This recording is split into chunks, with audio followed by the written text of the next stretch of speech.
Another beautiful steal perpetrated by Todd White. The action continues. The let's go situation here. Alexei Deacon going up against a double team. Jeffrey Moore has perfect access to the bucket. What you saw from that normal replay of that last bit of action was Juan Fernandez actually wanting to dish off the against Master Jaworski. We're crossing the twilight zone. That's an eternity of basketball ahead of us.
All right, we are now entering episode number 92 of An Eternity of Basketball. Good morning to everybody. But before we get this show on the road, we have a few things to get out of the way, including our sister show's next episode, episode 59 of Who the Heck Are We, featuring Quincy Camarade, the senior Askel's call-up. And, of course, he will get to learn more about him on Who the Heck Are We on their next episode, episode 59. And another show, of course, that is part of our group is Hang Time with Denise D.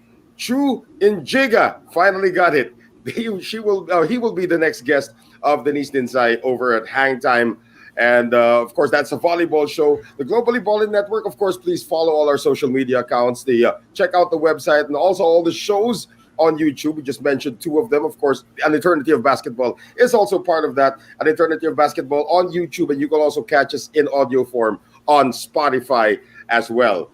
And for An Eternity of Basketball, part of the Globally Ballin Network, go to Linktree/Globally Ballin. Follow all the social media accounts. That is the place where you can get the geography of everything that happens on Globally Ballin. And finally, of course, we'd like to thank our friends from Cuts Apparel, customized company uniforms. Check it out at Cuts Apparel PH. So episode 92 is about to get underway. Noel Zanate with Sid Ventura and Charlie Cuda. But before we get the show going, I'd like to share a special video for all of you. Check this out. Against the 14 fouls already committed by Crispa. 102-93, 9 points by Crispa. 2 minutes and 21 seconds to go. Soriano inbounds, Fabiosa in possession. The lead pass going to Cyrus Mann. Mann crowded by Snake Jones. He pivots, attempts, and overshoots the rebound to Rudy Soriano. He loses it to Jaworski. Jaworski over to Snake Jones. Snake Jones back to Jaworski. Jaworski back to Jones. Loose ball picked up by Segura. Segura back to Jaworski. Jaworski to Arnaiz for the attempt. He sinks it. Last 2-minute announcement has just been made. 1 minute and 55 left. Crispa lead down to 7 points. It's a full court press by Toyota. Philip Cesar dribbling against Arnaiz over to Fabiosa. Fabiosa in the front court with 1 minute and 45 seconds left. The bounce pass to Ko. Crispa trying to hang on to that 7-point lead. 1 minute and 40 seconds left. Ko in possession. He is crowded. He gives it to Fabiosa. All right, of course, that is a clip of a Crispa Toyota game. And of course, many of you are familiar with the Crispa Toyota rivalry, but you all know that voice, of course, behind the call. He was doing it solo at the time. I'm not quite sure if he had a partner, but I guess we're going to find out from the man himself, Mr. Dick Ildefonso, the original voice of the PBA broadcast way back in 1975. And he is joining us here on episode 92 of An Eternity of Basketball. If we get his video right on in just a few moments, and Tito Dick actually had a direct influence on many of us here. There he is, Tito Dick Ildefonso. I call him Tito Dick because actually he and my dad were very good friends in way back in the 60s, and we're going to get to find out more about that in just a few moments. Tito Dick Ildefonso, good morning from An Eternity of Basketball. Good morning, Noel. Good morning, Chai. Good morning, Sid. It's a nice day today for a show like this. Morning. Yeah, beautiful day. After all the rain. Yeah, well, good for you guys over at NCR. It stopped raining. Over here at the Region 1, it still continues. But, you know, there's so much to talk about. I call him Tito Dick now because he's good friends with my dad. In fact, I was telling Charlie the other day, he gave me my first stuffed animal when I was 2 years old. So that's like a long, long time ago. So let's get this show on the road here. A lot to talk about here with Dick Ildefonso. Tito Dick, tell us about your beginnings in the media industry and what made you gravitate towards sports. You know, sports was always in my blood because I played soccer football for Ateneo. Ateneo always had intramurals going. We had basketball, soccer football, even softball and volleyball. And being sports-minded, I guess it was a natural thing for me to get into sports. But the evolution of getting into sports is pretty varied, you know. You don't just get the opportunity right then and there. So I had to work my way into it. And it just fell into place. Started as a disc jockey, newscaster, program host, and a lot of other things that came in between. Commercial announcer. And if you're in media and radio and television, these things come your way without you expecting it, and you have to make the best of it. So I guess it was fate that led me into basketball coverage and all the other sports that I covered. It was there. I took it. I loved it. Yeah. And I hope I did good by it, you know, that everybody appreciated what I did. Well, I think you inspired three gentlemen here to actually follow that path. Actually, Tito Dick. But to begin with, how did you gravitate towards media? Was this your course in Ateneo? And then when you got into media, what made you decide to stay? Okay, here's the background. I was the youngest of 7, and my mom was pretty strict with her allowance. So at a certain point in my teenage stage where I needed some money for, you know, as teenagers always need money. And because she was strict, I said, I better start earning my own. So I got odd jobs.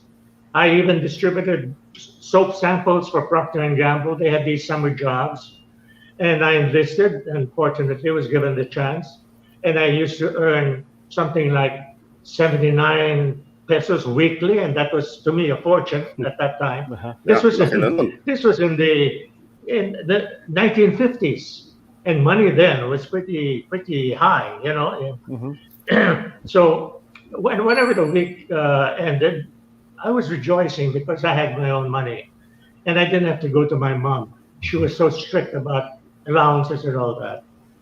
So this started me off, and finally, in Ateneo, I was on the senior soccer football team, but we only had day classes. And a good friend of mine was studying in UE, and he was working part-time jobs. He said, I'm studying in the evenings, so I have time during the day to earn my keep. And I said, why not? So this was a serious thing that I had to contend with. And in 1954, finally, I decided to go to the UE, University of the East. Took up night classes, and finally got the chance to audition for DZMY. DZMY was then 8:30 on the radio dial, as I still recall. And one of our top stars was Jo San Diego, if you remember her. She was a disc jockey par excellence. She had a very sultry voice, and she loved Perry Como. So when I joined DZMY, without any pay, just to get the experience of being in front of a microphone, get rid of the mic fright. And this trained me finally, because at that time, the Chronicle Broadcasting Network was to open in a short time, a few months later. And they were advertising about needing announcers and staff and production people. And, I said, why not? Why not try for it? I did. We were thousands who auditioned. And I don't know what happened, but I was one of the lucky ones. I got into it in, DCQL was Radio Reloj, if you recall. I don't know if you guys recall that. That was way before your time. Radio Reloj was news minute by minute. It was patterned after Cuba's Radio Reloj, which at that time was a revolutionary concept. Every minute you had news. We had something different. We had English, 30 seconds, Tagalog, 30 seconds, actually 25 seconds each, because there were time breaks and tags and, But this trained me in both English and Tagalog. And CBN at that time had a lot of radio stations like DZXL, DZYY, with different specialties. DZXL was the mother radio station, and it had student canteen. So this was where I belonged, It was my start in big time radio. Okay. Fortunately for me, just have a question. Connected to that, Tito Dick, about your voice has always been very clear. It's always been very concise. The way you say things. When did you discover that you had a voice that could actually make you money? Could actually enter the industry? Yung sa boses niyo pa lang. Well, again, part of the background was I won oratorical contests in the Ateneo. As a matter of fact, I was a representative at that time for the Voice of Democracy, which was an institutional oratorical contest featuring a lot of the best from different schools in the Philippines. I did not participate because also at that time, simultaneously, was an essay writing contest by the New York Herald Tribune, which I also participated in, and I was an Ateneo representative. And I got into the finals. The prize was a trip to New York City for 2 weeks. And I said, It's my chance to travel. I was a teenager. I was only 15 years old at the time. I was in my third year high school. And I went into it with my hopes very, very high. The finals featured all the selected essay writers in high schools in the country. Unfortunately, I was underage, so I was put by the wayside, in the finals, which was a big disappointment. So I said that the first opportunity, I'm going to travel, no matter what. Now, leading into that, DZXL radio had a TV channel at that time, which Henny Lopez was working for. This was Channel 9. And I was the first voice on Channel 9 because from DCQL, I was promoted to DZXL and then moved into Channel 9 for the test telecast. At that same time, the Lopezes bought DZAQ, which made it ABS-CBN, Auto Broadcasting System, which belonged to Antonio Quirino, the brother of the then president. So it became ABS-CBN in 1958 or 59, thereabouts. At that time, Bobby Nang was with ABS. He was one of the leading celebrities there. Bobby was the last alive. And, Ateneo and LaSalle had a very strong rivalry since then all the way up to now. And we were paired together, would you believe? Because DZAQ and DZXL got the franchise for the San Francisco Dawn series. This was a leading team, a leading collegiate team on the West Coast, San Francisco Dons. And the team was invited to play a series of games prior to the NCAA, which we also had the franchise on. The NCAA then was the leading basketball league in the country. UAAP was playing second fiddle all the time. But the big teams, the big names were in the NCAA. So I said, this was my chance. And fortunately, I was named together with Bobby to cover the San Francisco Don series, which was going to be the appetizer to the NCAA coverage in 1959.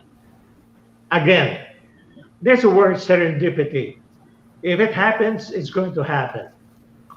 I was covering the San Francisco Don series as a color announcer for Bobby. Bobby was already a veteran at the time. Aside from being a very good disc jockey, he was covering basketball. But both of us were practically neophytes. He was a little senior to me. But I had never covered basketball before. I just did the scores and I did the color. One time, he came late. He had a fender bender, one of those things. As I said, if it's going to happen, it's going to happen. I was left holding the bag. I was there all by my lonesome. I had no color man. I had no colleague. Bobby was not around. And I got word that he might be delayed. I didn't know how long. So the game started. And I said, what am I going to do? The only thing to do is to stay there and cover it. So I did the best I could. And would you believe I felt comfortable? One of those things that if you really belong there, it'll come to you. And if you know how to take advantage of it, you're going to give your best. And it turned out okay. But I was so nervous throughout that I didn't know I was doing okay. My exposure to basketball, to soccer, football, all contributed to this, I guess. That if you're an athlete, you have the same kind of feelings as the athlete. So you can impart this as a sportscaster. The excitement, the determination, the spunk, the will to do your best. It just turned out that I could do it. And when finally after the coverage, I asked my colleague, and I said, how did I do? And they said, you did okay. I said, how did I do? I did okay. So it built up my confidence. And after that, Bobby and I shared the NCAA. I did the junior games in the beginning, the junior coverages. He did the senior, naturally. But we tried to outdo each other as Ateneans and Lasalle High School all the time. Our best rivalry was outdoing each other. And I tell you, it served its purpose. It really hones you to have competition as sharp as somebody like Bobby.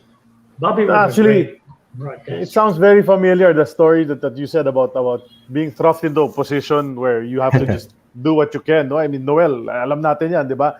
We have had those opportunities in the but back then, so you said you were doing the coverage solo. When did you start having a partner with you that you could banter with during the coverages?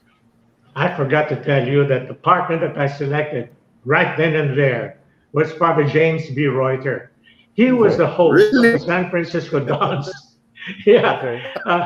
Father Reuter was sitting on the sidelines. He never expected to be called upon to go on the air. So I had somebody call Father Reuter, who was a good friend of mine because I sang for the Glee Club in Ateneo. And he came about and he said, what can I do for you, Dick? And I said, Father, you sit down beside me, you'd be my color analyst. Because these guys, the San Francisco Dons, Don Barksdale was one of their star players. Yeah, but he had a bum knee, so he didn't go into the NBA. But he was outstanding. And they had a lot of other name players. The Dons, San Francisco Dons was rated Class 18. Yeah, that's Bill Russell's. That's Bill Russell's school. Yeah. They were very good, and that series was really something that we appreciated. It honed us for the NCAA. And when Bobby and I did the NCAA, that was the beginning of how I got into sportscasting. But I have a number of other stories to tell you about that later on. Yeah, Pero wala that pang- sounds wala very pang ano, no? familiar. Tama si Charlie. Yeah, wala pang anchor analyst at the time. Was it clearly defined already? Who was the anchor? No. Who was the analyst? It wasn't, no. Well, Back at that time, this was the world of Willie Hernandez. Oh yes. Willie Hernandez of Channel 11. Well, Right. he was with Elizalde, Manila Broadcasting System. And he was the voice of basketball. Willie was a legend in his own time. And to think that he never really was a broadcaster. He just got into it, again, serendipity, by accident. He was there, and he knew how to cover, and he became the voice of basketball. He did all the games before. And Channel 11 did not get anybody else except Willie Hernandez. That was his domain. He tried to train a lot of others. But none of them really lasted that long. They came and they went. Bong Lapira was one of them. He was trained. Yeah, he was trained by Willie Hernandez. So was let me see, the Ben Francisco was also another name. These guys are probably names that you don't recall at all because you never really heard them at that time. Only because my father would mention them all the time. Yeah. Bong Lapira, naabutan ko pa yan, I think. Oh, nabutan pa He natin was a yan. newscaster already. Newscaster he was already. a newscaster. I think for Channel 7. Bong was being trained to take over, from Willie Hernandez. But at that time, I was doing other things and doing basketball on other channels. So that's a very, very nice story that I'd like to tell you later on. Because as we progress, because for the first and only time, Willie and I got together, and it was a turnover from him to me for the Mika. This was the Mika basketball series. This was during the sunset of his years in broadcast. And it was very, very memorable to me. But Willie and Jake Romero was another name. Yeah, if you recall, Jake Romero, Jack Garcia. These were the three names in basketball that dominated the coverages of basketball before. Until I got into the scene and devoted a lot of my time to it. Sige, Sid. So I just have a question. How often were the games broadcast back then, NCAA and Mika? And were they live or were they on tape delay? Well, the NCAA was the most popular league at that time. The coverages mostly were on radio, and they only covered television later on when TV was already more or less developed. That's when a lot of people watched it, especially the students on University Row, and that's where I saw, Willie Hernandez doing the play-by-play for Channel 11. And the place was always filled up. This was about 3 times a week, Sid. 3 times a week, just like the PBA, every other day. But the schedules were varied. They had junior and senior coverages. Right. So the juniors always took, the sidelines. It's always the senior coverages that the people watch and listen to. But this evolved into the Mika, and then eventually into the PBA. The whole history of basketball is evolved during those days, from the late 1950s, 60s, 70s, up to the time that the PBA in 1975 took over. And only because of a controversy, because of amateur and the amateur use of the players. Right. And the owners of the basketball teams resented their highly paid players playing for the Basketball Association of the Philippines. This was the time of Lito Puyat. Correct. Gonzalo Lito Puyat, because he recruited all these stars and put up a league of, not a league, but conferences, 3 or 4 game conferences, to make money to build up the funds of the PBA. You couldn't blame him for it, but the owners, of course, like Dominic Chon, Danny Flora, Emerson Cosset, and Walter Yu Young. They all resented this because why should we fundraise for the BAP? And they said, okay, that was a germ of the PBA. That's when it started. And they started talking. They said, well, if you want to get away from the BAP, put up a pro league. That's exactly what happened. Yeah. Right. That also sounds familiar nowadays. Go ahead, Charlie. But let's go back. So we're about to enter the discussion of the PBA, but we'll go back to the NCAA. In your many years of covering the NCAA, sir, what's your most memorable game? Is there one game that stands out that you can recall exactly what happened? Was it a La Salle Ateneo game? Was San Beda involved there? Parang what? Or are there several games that you do remember and that you take with you as one of your favorite memories in your sportscasting career up to today? An outstanding development was when the NCAA championship had to be played behind closed doors. Okay, yes. Mm-hmm. You remember that? 78. Yeah.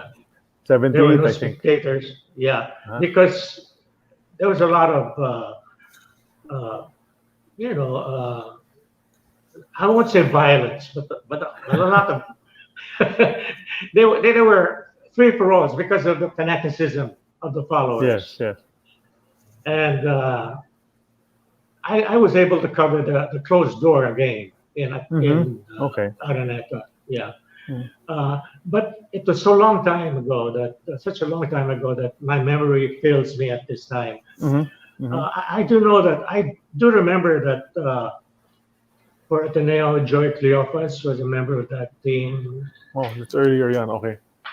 Yeah. But it was so long ago, more than 50 years ago. So my memory is very rusty when it comes to. But it must have been a bit strange to cover a game without fans inside the venue, considering the energy of the fans. And you always said that the venues were full when you would cover the NCAA in the past. It must have been strange for you. Was it the first time you had covered a game na walang fans sa loob ng stadium? No, not really. Because at that time, I already did voiceover on videos that had foreign coverage announcers. So I was able to do this by just earphones and annotating it on a play-by-play basis. Right. I guess I wiped it out of my mind, all the incidental sounds, the cheering and all that. And it wasn't that difficult, really. Okay. You do get carried away because of the excitement of the game itself. When you get involved in the plays and all that. So this really takes your entire concentration. Yeah, but it helps. All of the stories that you've been telling so far, Tito Dick, actually, I can speak for the other two people here, other two hosts, brings back memories of how we all started out, actually, as broadcasters also. Yung tipong you had to be there and then your partner doesn't show up and all of a sudden you get thrust in and then all of that. You also have to do this, what you call the off-tube. We call it nowadays the off-tube coverage. You have to, you were looking at a screen, you're not at the venue, and then you had to generate the excitement. It all sounds very familiar. But then of course, when you're doing all of this, did you think that this would be the only thing that you would be doing to raise a family? I can be a sportscaster and raise a family. Or did you think of this as a sideline? I need to get a real job. Or to you, was this the real job? Well, I was already earning a salary with CBN and then later on ABS-CBN. But what really helped me out was my commercial announcing, because I voiced a lot of commercials at my time. Dairy Cream, Philippine Airlines, Royal True Orange, Commonwealth Foods, Cafe Puro, Caltex, to name a few. And the most recent was Juicy Fruit Gum, if you recall. Of course. Juicy Fruit Gum. It was on, it was a saturation campaign. Yeah. And this helped a lot, because sometimes I would earn more than my salary by just commercial announcing. So this is one of the things that, got my attention in broadcast. It just comes your way. It gets thrown into your lap. and you take advantage of it. You do the best you can, and if it pays, why not? It's money from heaven. Just want to know how old you were when you did your first sports broadcasting assignment. 1959. Let me see. I was 18 years old, 19 years old. Wow. No. I would be 22 years old. 22 years old because I started at 19. I was 22 years old at that time. Wow. And it was basketball. And it was a basketball. It was a basketball coverage that you did at 22. At 22, this was a San Francisco Dons. That was the one already. But later on, you branched out. I was looking at what you sent me: basketball, boxing, tennis, table tennis, weightlifting, cycling, football, gymnastics, taekwondo, judo, and get this, guys, SIPA. There was a SIPA tournament, and Mr. Ildefonso was the one who covered that. What was that about? How did that SIPA tournament come? Doroy Valencia, you remember? Okay. Yeah, of course. That's a familiar name, yeah. Yeah. Doroy Valencia espoused local sports, and SIPA was one of the outstanding sports because this is a sport of firefighters, firemen. You go to San Lazaro and you see them playing SIPA. This is how they spend their time when there are no fires to put out. SIPA. This is sepak takraw, really.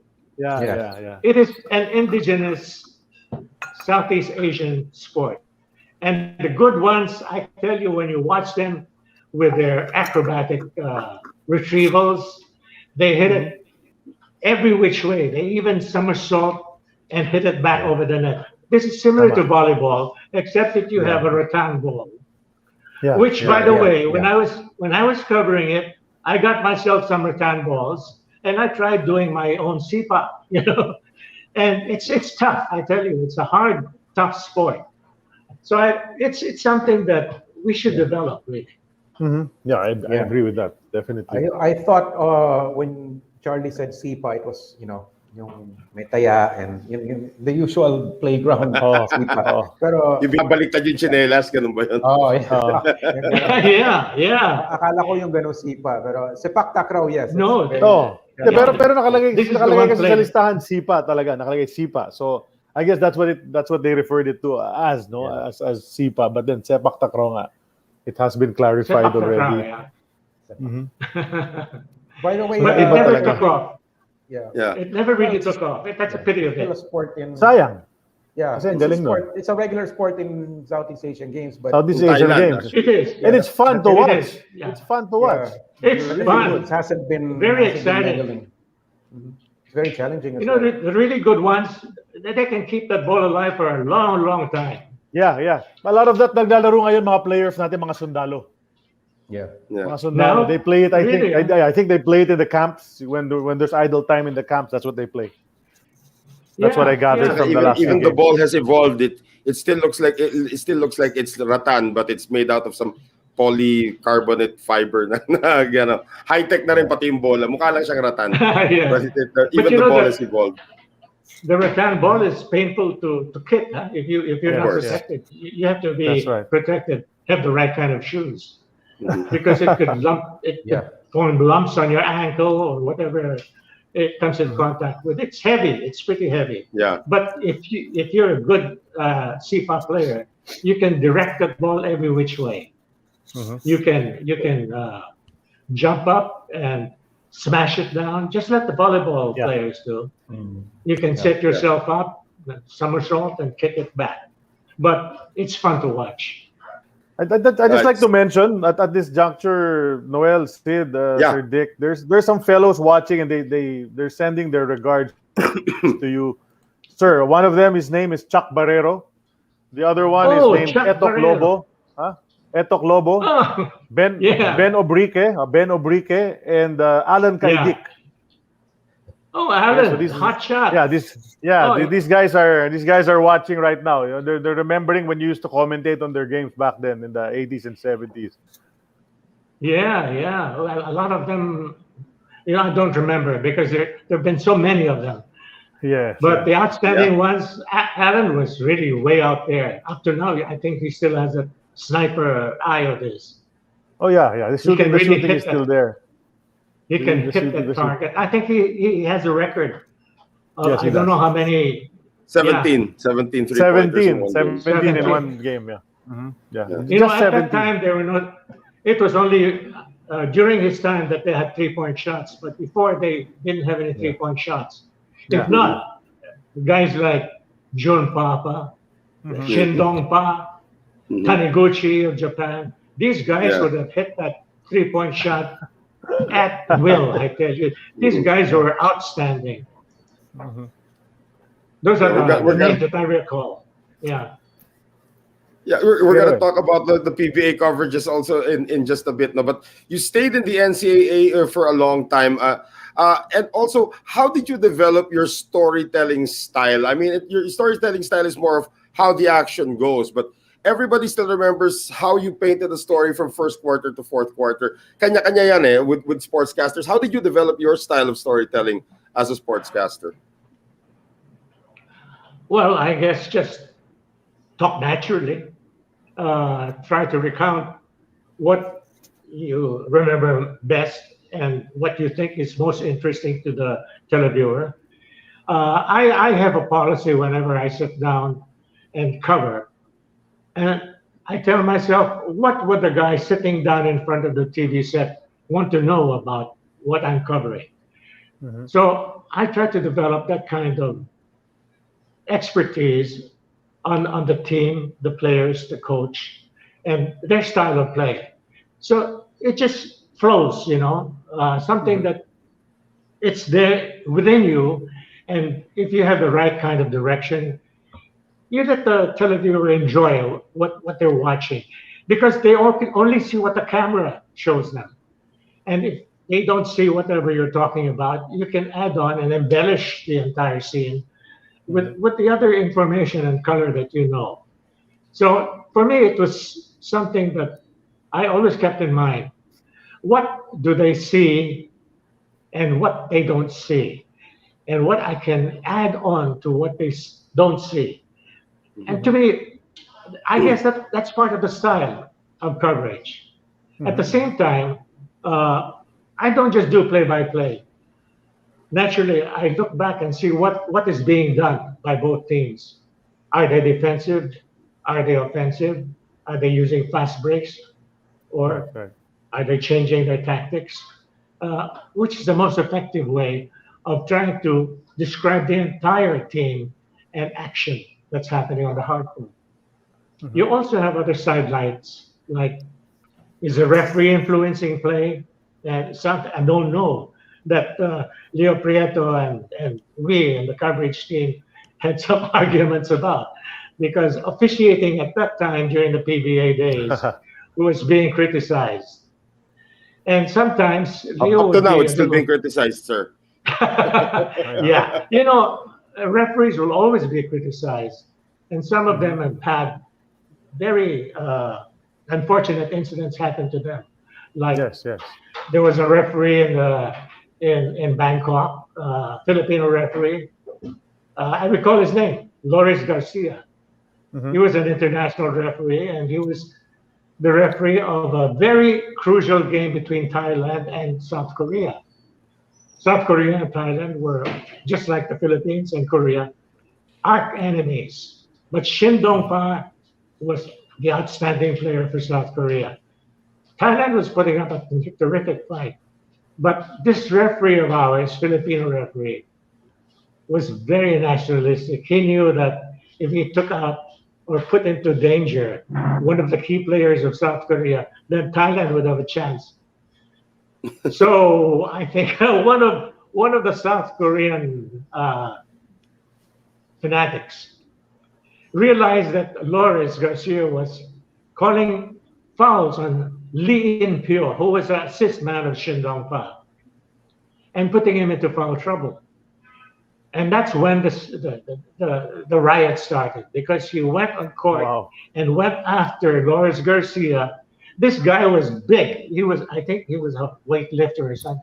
He went after Loris Garcia who was quick enough to run away from him because he was convinced that Loris was really targeting Lee In-pyo, who was then the assist man of Shin Dong-kwan, the captain of the South Korean team. And there was chaos. There was a riot that happened. People were starting to throw bottles. You know, the Thai crowd is very volatile, just like the Philippine crowd. And when you say bottles, when you say bottles, you know, at that time, really meant bottles at the time. Oh, really, bottles at that time. This was 1966. Yeah, they didn't have too many plastic bottles at that time. That's right. There were coins. Yeah, coins and tomatoes. I don't know where they got them, but they were raining in the court. Tomatoes. Nagbaon sila ng tomatoes. Yeah. Well, this was Bangkok, you know, it's an agricultural country, and it was a dangerous situation. And would you believe, I can't forget this. My color man, he was not a sportscaster, but he was with ABS-CBN then, was Hal Bowie. He was an American who lived in the Philippines and an expat. Hal Bowie was a very good broadcaster. He was my color man at that time. He stood up, used himself as a shield, a human shield, behind me, and he said, "Go ahead, Dick," because I continue my coverage. "Go ahead, Dick, I'll take care of you." Wow. He just used himself as a shield. I couldn't forget that. Wow. That was outstanding. Yan ang partner. Yan ang talagang ano. Yan ang partner. Yeah. Diba? Diba? I couldn't forget that at all. He stood there and it's a good thing nothing hit him. I don't know what hit him, but he was there. He didn't get injured, fortunately. Yeah. But it kept on raining down. You know, it kept on raining down. I tell you, I couldn't forget that. Yeah. You had an extensive international career. If we look at you did the Olympics, Asian Games, SEA Games, name it, no, Pestasukan and all of that. You have some.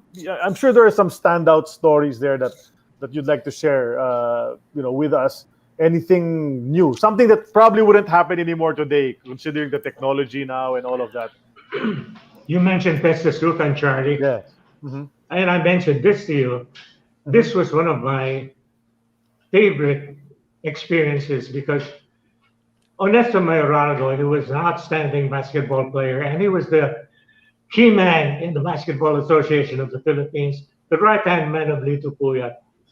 And he wanted to build up a second national team. So when the Pestasukan invited the Philippines to send a team, he used this as a reason to build up a second national team because we already had formed our own national team. But we had so much talent that a second national team was, in order. And he said this was a perfect training ground for a second national team. So he asked me, "Dick, could you help us with the media coverage?" And I said, "I'll try my best," because at that time there were no funds.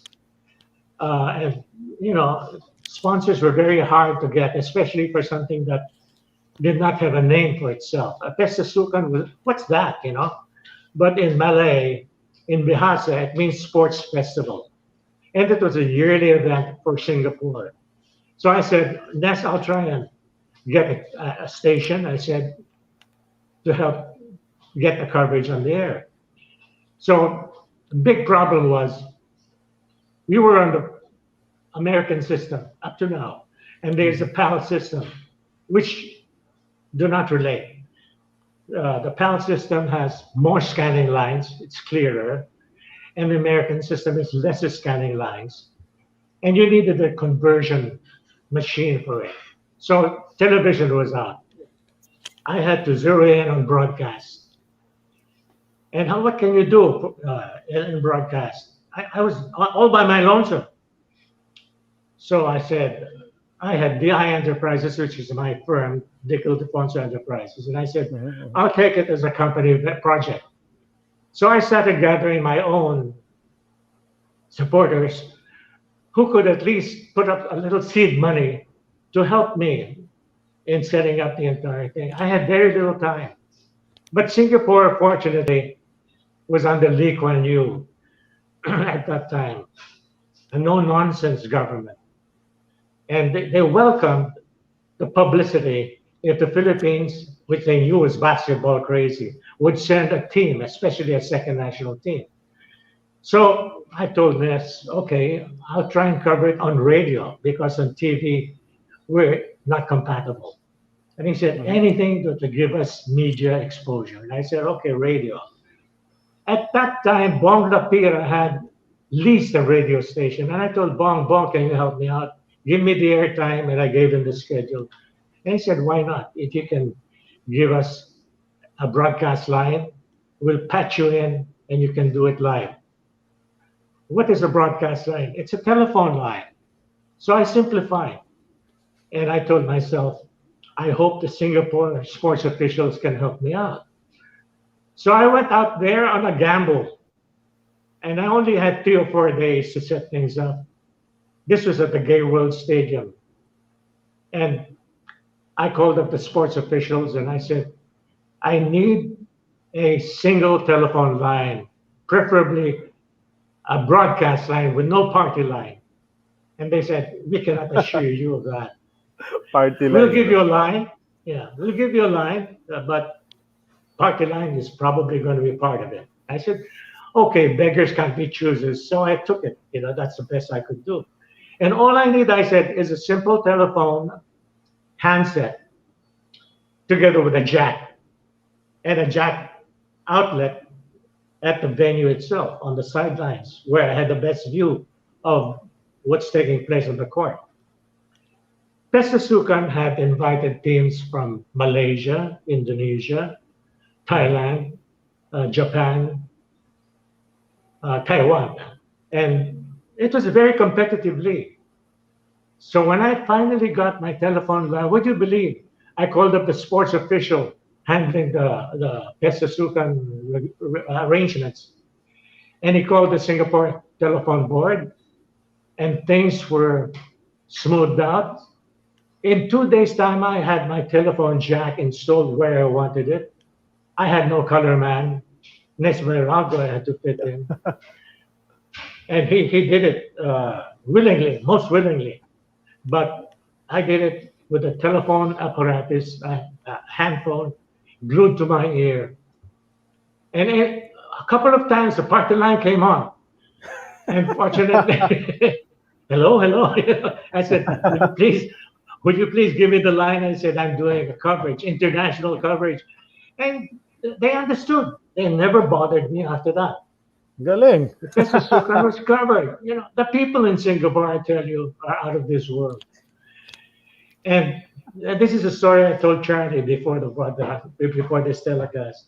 And I told him, after the coverage, I had a little gift. I didn't gift wrap it. Lee Kuan Yew was very strict with his officials. He hated corruption. He hated people taking advantage of their positions. And very progressive person. He did things hands-on.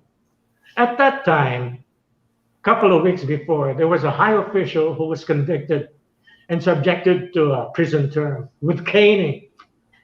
Caning is the yentok mendoro, the rattan caning, which is a Malay punishment. Yeah. The caning is painful, but I think the humiliation that accompanies it is even worse. The mental humiliation. So with this in mind, I put my favorite bottle of Johnny Walker Black into a simple paper bag and went to the office of this official who helped me out. And I said, I'll use his name, not his real name. Mr. Lee, I said, I'd like to express my appreciation and thanks for the wonderful and generous help you gave me to make this coverage of the Pestasukan a success in the Philippines. And he said, oh, I'm glad I was able to lend you my assistance, he said. And I said, and as a simple token of my appreciation and the appreciation of my network and the Filipino basketball fan, please accept a little something that I hope you will enjoy. I gave him the wrap bottle of Johnny Walker. He opened it gingerly, looked into it, and turned pale. I said, is there something wrong? And he said, oh, no, I cannot accept. He said, I cannot accept. And I said, it entered my mind that this could be, in their terminology or the way they think, some kind of a gift, some kind of a bribe. So I started thinking, okay, I shifted gears. I said, well, Mr. Lee, if you cannot accept this, would you accept my invitation to dinner? And I said, and perhaps I can bring this along. We can enjoy this with our dinner. His face brightened up and he said, that I can accept. He said, yes, I can accept. So we made a date and we almost finished the bottle between the two of us. But I tell you, that is how straightforward and how honest these people are. Not a single kind of corruption. And up to now, I think that's very different, no? Very different from what we've become accustomed to in the Philippines. I tell you, if we can just get one third of that here, it would improve things a great deal. But that's why they're Singapore. Yeah, that's right. And they're really proud of that, no? That fact that there's no graft and corruption. But you did so many international coverages. Well, the three of us have done some as well in recent years. But how was it back then? You have the IBC, you have the International Broadcast Center where the network is stationed, and then you have the different venues where all the events are going on. Because you didn't just cover basketball, you covered all these different sports. And then you go to the zone afterwards to talk to the players after the event itself. How was it running around then without texting and without internet to check what the results in the other events are? How would you guys talk to each other? How would you coordinate amongst the broadcast team? Well, usually there's a team set up for that particular coverage. Say it's Asian Games, Southeast Asian Games, Olympics. There's a team of the network that is assigned to take care of all the logistics, all the necessary documents, from the visa to the passes and the venues, the scheduling and all that. It has improved as time went along, as it should. But we went through a lot of very difficult times, where sometimes you have to wait at the airport for a couple of hours to get your documentation cleared. But all in all, it's part of the hassle, it's part of the entire experience of covering a lot of events abroad. You would have the schedules of the different venues, like in the Barcelona Olympics.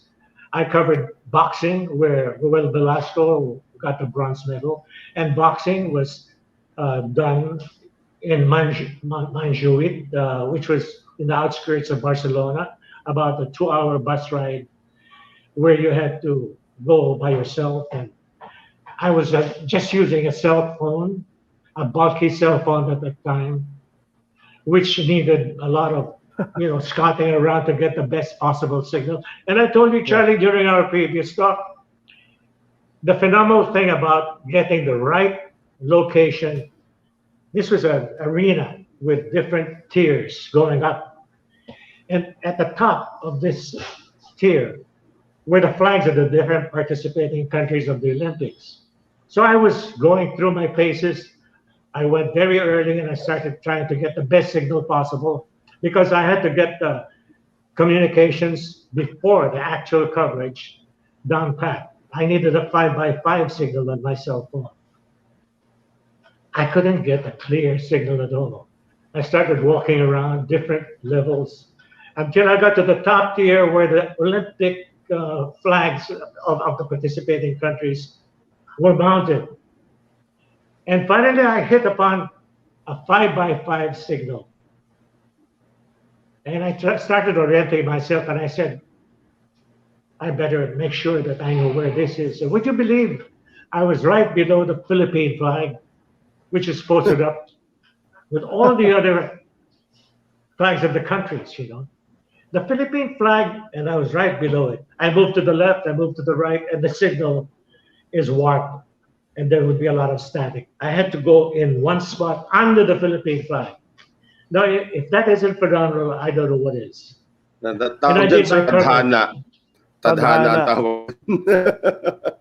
It's amazing, isn't it? Yeah. And nobody else knew about this. I kept it to myself. But now that you started me on down memory lane, it stuck to my mind. I said, how could this have happened at such a time like this? So it really came out. It's one of those memorable things that happened. And you're talking about the Olympics that are actually happening right now, and hopefully we will raise a Philippine flag today. Yeah, I hope so. This afternoon. Yeah. Yeah. Hopefully. Well, Tito Dick, you did all of these coverages before that, but the one that you really got known for was the coverage of the PBA. I just want to know how the selection process was when the PBA started in 1975. How did they choose the broadcasters, and how did you get selected for the position over guys like Willie Hernandez as the others that you mentioned earlier? Well, it was a franchise. PBA sold the rights, the TV rights, and the person who got it was the company that got it was Production Specialists, and the president of Production Specialists and the founder was Romeo Halusos. Oh, si Romeo, okay. Mm-hmm. Right. Mm-hmm. A former representative, Romeo Halusos, who at that time was out of ABS-CBN. He was then the sales representative of ABS-CBN. But he put up Production Specialists. And at that time, I was very active in basketball and sports coverages. And I had just come back from Tehran for the Asian Games in '74. And he calls me up, sets an appointment at one of the hotels. And he was beaming from ear to ear. And we had coffee, and he said, Dick, I want to offer you a great opportunity. And he said, would you like to be my partner? I said, partner in what? I got the rights to the PBA, he said, and I'd like you to be my partner and cover the PBA. And that's how it all began in 1975. Okay. And he was our choice for a color analyst, color man, because Emmy is the. So he was the original color man, kayong dalawa. Yeah, he was the original color man. I did the play-by-play. I needed to catch my breath at halftime, where he would give the scores and all his stories, about the players, and then take over again for the second half. I covered 2 games a day, which is about 1.5 to 2 hours each, almost 4 hours of continuous talking without a script. We the three of us went through that process also in reaching our careers as well. But how did you come about working with Emmy Arcilla eventually? Because growing up, that was what I was waiting for. The coverage of the PBA with Dick Ildefonso and Emmy Arcilla. When did Emmy Arcilla come into the picture? Well, when Ronnie and I talked, we decided we needed a second man to assist me because it would be a very grueling and exhausting coverage. 3 times a week, 2 games, so that's 6 games a week. That's about 12 hours a week, continuous talking. So Emmy loved to talk. So we said, Emmy, he could provide a lot of excitement and color. He's always excited anyway. So we decided on Emmy, and we worked out very well together. But that's the first time you ever worked with Emmy in the PBA already. You never worked together prior to that. Okay, no. Wow, galing. Yeah, it was the first time. Oh, that's amazing. Yeah. But even before that, I had a lot of color analysts. People who would help me out. Yeah. Lauro Baimumar was one of them. Tito Duque was another one. Even Kaloy Saga. Kaloy Saga, right? Who else? There were a number of others that I can't recall at the moment, but they were outstanding coaches and basketball players during their day.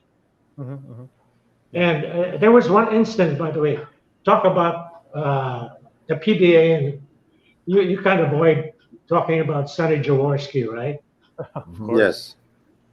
Well, but this wasn't the PBA at that time. I mentioned Tito Duque, the late Tito Duque was my color man at that time. And it took a lot of convincing for me to get him on as my sidekick during the coverage, because he said, Dick, what will the other guys think of me? I'm a coach, and I'm to this, and whatever my comments are will be misconstrued and being partial to my own benefit. And I said, no, Tito, you have to be open-minded. I said, you're a recognized basketball expert. I said, so you just talk about what you see, what you think they should do to correct an error, whatever. And finally, I got him convinced. An outstanding experience was when he was with me when Sonny Jaworski did one of his devil-may-care charges. I think this is a Mika yet. It was a Mika. He was with Toyota. He went full barrel tilt into Olimpio Santos, who was a guard forward. He was about 6 feet, but solidly built. And he expected Olimpio to move sideways or otherwise, either sideways or stack back, give him room. Olimpio stood pat. He just stood there. Sonny Jaworski committed himself. He went up in the air. He almost cleared the shoulder of Santos, but his foot caught there. He somersaulted in midair, must have taken a very, very bad fall, hit the back of his neck, and passed out. Wow. It was one of those things that happened, during exciting devil-may-care basketball coverages. He was prone. Yeah. And I told Tito, I have to get up. I'll leave the air to you. Just talk about what's happening. Just say that I'm over there trying to find out what happened. And I went, because people crowded around Sonny. He was prone. He was on the court. This was Rizal Memorial. And somebody must have called an ambulance. But Sonny was there, and when I looked, it looked like he was convulsing, because you don't fall that high and land on your back. It would have been okay if he landed with his two hands in front of him, but he had somersaulted and he had his back towards the hard court. He must have landed here. And I said, this is serious. And I was really praying. I said, I hope nothing bad will happen to Sonny. And finally, the ambulance came. In the meantime, Tito Duque was holding on to the air. Would you believe? And I must have been out there for 2 to 3 minutes trying to find out, what was happening. I came back and he was there. A real trooper, I tell you. Galing. So I said, thanks a lot, Tito. I said, another outstanding. That Sonny Jaworski fall reminds me of something that Sonny Jaworski was also involved in years later when Alan Kay Dick also fell. So nangyari pala yung kay Jaworski before it happened to Kay Dick. Diba? He was also involved in that controversy. Late 80s na yun, oo. Late 90s. Yeah. Sonny's style is matira-matibay. He will charge into you. If you don't duck, you have a collision. And that's exactly what happened. Yeah. I just want to go back to Emmy Arcilla. When you started working with him, you had a very decorated broadcasting career prior to the PBA. Did Emmy Arcilla have the same background, or what was his background when you started working with him? Well, Emmy was in sales, and he did the stock market reports. That's, as far as I know, was his expertise, the stock market report. I hadn't heard him in previous sports coverages, but our team up was, just a team up that happened. And fortunately it worked, Another case of serendipity there. Exactly. Right. Before we get carried away, I mean, we have a lot of questions. I mean, just the three of us pa lang. We're not even counting the questions that you're posting on Facebook right now. We're gonna do our halftime break. We're gonna do our halftime break right now. Once again, just to remind everybody, of course, that we're not the only show on the Globally Ballin Network. We also have Who the Heck Are We? And they are bringing in episode 59 with Quincy Camerad. And that'll be up on episode 59. So join Claudia, Claro, and Jay when they talk to this Askel's call-up seniors Ask-Us Call-Up. Excuse me. But, of course, Hang Time with Denise Dinsay also happens with Chu and Jiga. Yes, sir. With confidence. Chu and Jiga will be the guest of Denise Dinsay on Hang Time. That's our volleyball show dito naman sa Globally Ballin Network. And of course, we also have Globally Ballin Network everywhere. So you can check out the social media, the website, and the shows that are on Globally Ballin, including our show, An Eternity of Basketball. We are now on episode 92, but you can check out the most popular episode. And still nobody's beating Pido Harencio at this point. Pido Harencio is running away with episode 61 as the most popular episode. Of course, Vic Sanchez, Chito Loizaga, Freddy Hupalde, Elmer Reyes, they're all up there. But I don't think anybody's going to beat the Pido Harencio episode, at least up to now. We'll see. Rahel Menezes is catching up already. I'm sure he is, yeah, and that would be interesting as well. But of course, like and follow Globally Ballin Southeast Asia if you haven't already, for all the updates on the contents that we have here on the Globally Ballin Southeast Asia. So, of course, we are still joined by the legendary broadcaster, Dick Ildefonso. I call him Tito Dick because just a little backgrounder. It's actually because of Tito Dick that I got into sportscasting. When I watched my first PBA game, and my father actually brought me to that smoke-filled Araneta Coliseum after a Crispa Toyota game. And I finally got to meet the man. And from that time on, I said, okay, this is what I want to do. And lo and behold, several decades later, here we are. But just going back to the PBA, Tito Dick, we do have a few photos to share with you as well about your journey dito sa PBA. Working with Emmy Arcilla was like, was that 7 years together? Was this every day you look forward to working with each other? How did you keep it fresh for the 7 years that you were working with each other? That's a good question. Keeping it fresh means that you don't tire of each other, right? you don't say, here we go again. Every coverage to us was a new experience, and we would exchange, anecdotes, stories about the background of the upcoming game, or something that we heard about this or that, and leave it to Emmy. He's got a lot of sources, so we enjoyed our off the air conversations. So this kept, our friendship alive and our partnership in the PBA alive. Did he get you into golf? Did he get you into golf, or were you already into golf at the time? No, that's another story. Okay. I'm sorry if I preempted something there. Natanong ko na yan, the other day I asked. Yeah, because Emmy Arcilla was a big golf guy. Sid, are we showing pictures already at this point? He came in later.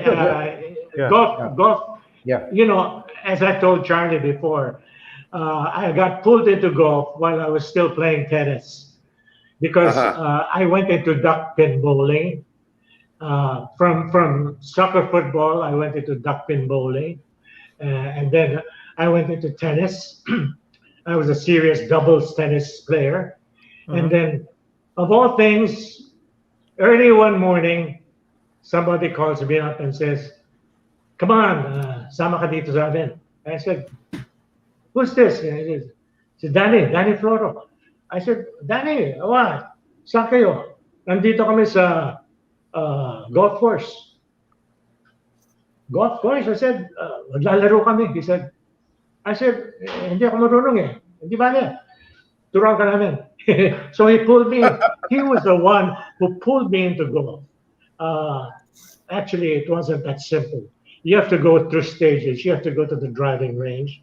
You have to know what to do, all the protocols to get your hands on the golf court, on the golf club, and how to hit the ball and all that. You actually need a golf pro to do this. It's a very complicated sport, but it's the most enjoyable, I tell you. I had 20 years as president of the Kapisanan ng mga Golfers and Broadcast. But the guys that Danny pulled usually were sports writers. There was Ernie, what's his last name now? Lito Takuhan, and I forget. Rusty memory. Anyway. Well, we do have some pictures to sessions before. we now have some pictures to refresh your memory. Actually, we started already with one of them. That was a picture that was entitled ano ba to? Man to Man. Was this a show of yours before, or was this a segment in the news program? No, it was not a show. Man to Man. Refresh my memory. What was this all about? I have no idea. We're just showing it because it's it's one of those photos that we dug up of you. It's a set, obviously, and then there's a man to man there. So I would, looks like a sports show. San Miguel Corporation. It says, Oh, okay.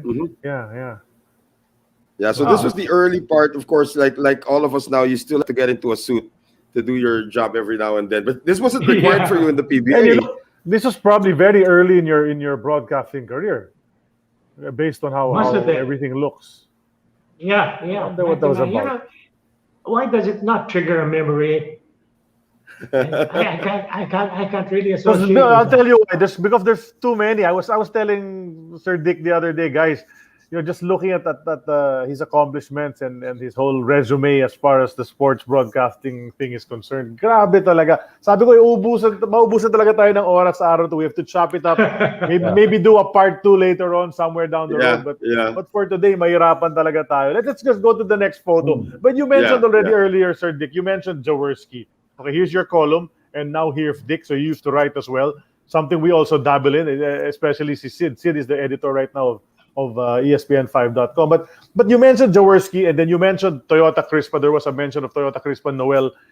Let's talk about Toyota-Crispa, Sir Dick. In the early years, especially the first 2-3 seasons of the PBA, it was all Toyota-Crispa. They were winning all the championships, and you had the best players on those two teams. What are your memories about that? Imagine in 1977, di ba, first day pala, nagrambulan na sila, nakulong pa sila sa Fort Bonifacio, and all of that. How did you see that rivalry? What triggered all the fights? Was it a certain personality? Which one was the rougher team? Sino ba yung instigator? Sino yung lalaban lang? How was that whole chemistry between these two teams? I think it is part of basketball. It's always part of basketball. As they say, fan is fanatic. When you're a fan of basketball, you're a fanatic. And Crispa had its own Mommy Crispa, you remember? She led the cheering squad of Crispa. They were all Crisp fanatics. That was the term that was used at this time. Toyota didn't have any Toyota fanatics, but they had their own following, very, very avid following. And it was just good because it developed a rivalry similar to the Ateneo LaSalle rivalry in the NCAA. And this is what made the PBA at that time the most popular sporting event. Whenever Toyota and Crispa would go up against each other, there would be personalities involved, like Mon Fernandez, Rudy Soriano, Sonny Jaworski against Joy Dionisio, Atoy Ko, Philip Cesar against Ari Tuables, and Johnny Revilla of Crispa was also part of the group that usually got involved in these little skirmishes. There would always be skirmishes because basketball is a contact game and it's played in such a small area with 10 bulky guys, athletic and very full of vim, vigor, and vitality. And what can you do? You cannot avoid body contact. And as a matter of fact, this is one reason why the Philippines usually gets the short end of it when we go up against the taller and bulkier guys in international basketball. But this is precisely the formula of a successful rivalry. Fans and players who really take it upon themselves to give their best to the team. That's exactly how Toyota and Crispa players played. They gave their all. It was 100% for each of these two teams. And their rivalry, I don't think, can ever be equated with it will never be duplicated at all. Yeah. I don't know, unless, there are two teams again with two of the best players in the league. Correct. it's very difficult to get that kind of chemistry going. It is a phenomenon. Do you have a favorite Toyota-Crispa game that you covered, or most memorable? Toyota-Crispa game. Yes. All of them are memorable. You can hardly differentiate. They give their all. Even during the reunion, they gave their all. Yes. That's what made them Toyota-Crispa. Everybody contributed, and nobody wanted to give any kind of advantage to the other team. They always gave their all. Yeah. Well, guys, we do have remember another person. Sorry, we do have another person here. Dick Ildefonso was there at the Araneta Coliseum during the 1980 All-Filipino Championship, wherein Toyota fired their head coach at halftime. Do you remember that day, Tito Dick, when Fort Acuna was Fort Acuna was benching Jaworski during the finals of the All-Filipino 1980? What was your recollection of that day? Well, it's a little hazy, really, but I knew that Fort had his own temperament. Fort was a player himself, and when he was a coach, he had his own protocols. He had his own things to follow, and if you didn't agree with him, he would be stubborn enough, and he didn't give in. That's what made him outstanding. Fort Acuna didn't kowtow to anybody. So if management wanted him to do something that he didn't agree with, I guess that contributed to his being ousted as a coach at halftime. And that's, I guess, where Dante Severo came in. And Dante was not a basketball player. He was a car motoring stand-up. He was a racer, But again, serendipity. All of a sudden, Dante got into basketball because of circumstances, and he stayed in basketball and did well in it. Right. So what is this? This is part of fate, I guess, part of karma, part of destiny. How about this picture for destiny? Dick Ildefonso and Emmy Arcilla. It's always been Dick Ildefonso and Emmy Arcilla. If you mention one without the other, parang kulang yung kape ng asukal. That's why. Diba? Yeah, that's why the reunion game was so special. Not just because of the players on the floor, but because of the commentators really doing that game. It was such a throwback. We were all like, "Wow, are we back in 1978, 79?" All of a sudden, so ang galing dun. But the late Emmy Arcilla. My question is, it was just the two of you as commentators then for 7 years, basically. What happens if you were? Did you miss any games for any reason whatsoever? Did you get sick? Did he get sick? And if so, who replaced you guys? Did Tito Emmy also do that? Did he get late because he was playing 36 holes? No, he wasn't into golf at that time yet. Not Hindi pa. Okay. The way I was. Okay. Yeah, but how was that? We went into golf later on, but. I don't recall Emmy being late or anything like that, and neither was I late or absent, because both of us 7 years. I don't know how we did it, but come hell or high water, come floods, typhoons, and earthquakes, we were there sitting beside each other for 7 years. 75, because someone was asking anong years nag-cover si Sir Dick and si Sir Emmy. The 75 to 81. For 7 years, walang absence. 7 years. That's crazy. That's crazy attendance record there. That's That's why I also asked the question how you keep it fresh, because people there was a time that I had to do an entire final series with just one person, and that's just 7 games. Kayo 7 years. After nasar ka na. Sarado ka. Si Johnny Escobar ang kasama ko. Parang ano pa pag-uusapan natin? This was just into game 5. Ano pa pag-uusapan natin of the final series? And then you guys were working with each other for 7 years. I find that really astonishing talaga. How did you do that? Really? That's still I know you answered that question earlier, but it still hasn't registered. How you work with the same person for like 3-4 games a week for 7 years? I mean, how did you keep that excitement level going, and the fans always look forward to the two of you? Well, it's showmanship, I guess. But aside from showmanship, you really have to appreciate each other. Be good friends to begin with. Right. Have the same kind of interests, and understand each other, understand each other's personality. I knew Emmy to be very bubbly. He was also always full of life, always, on the move, always on the go. And I'm the opposite. I'm laid back. I don't get frantic. I don't get hysterical. Sometimes he did, but I always remain cool and collected. But so it balanced off. He was the excitable person. I was a cool person. So we mixed together very well. Did you have a statistician right beside you during the game, feeding you all these numbers? We always had statistical people. It was a statistical panel composed of 2 or 3 guys, always listing down everything. Okay, so meron na. Furnishing us. Yeah, that was the time it started becoming very professional because the PBA, the PBA needed statistics.